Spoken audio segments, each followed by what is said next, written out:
I think it's a personal experience that when I graduated from college and I started my first job, and I got the package that you get when you go to HR for the first time, I didn't know what a 401k was, and I didn't have the chance or the opportunity to sign it and even get the match from the employer.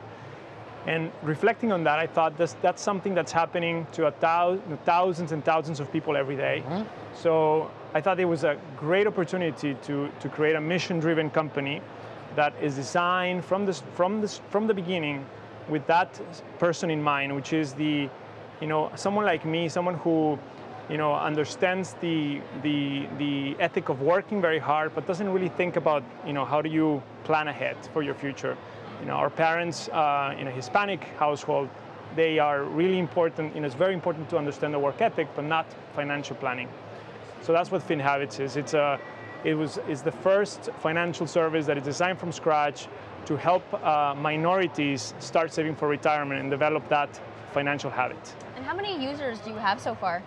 Oh, we've been growing a lot. Month to month, we are growing about 100%. So it's great. We've been around for about a year. We launched a year ago in February.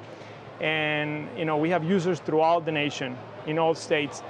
California, Texas, Florida, and New York are our best states. I mean, it's difficult to get into fintech because there are so many regulations. You started your career at Merrill Lynch, which coincidentally, so did I.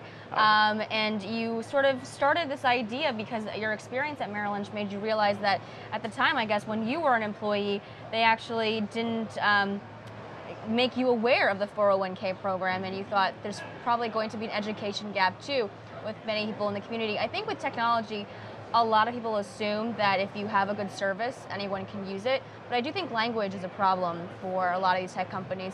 How have you seen that play into the success of your own app versus maybe a Merrill Lynch, using their own app and trying to get it into a community that they haven't reached previously?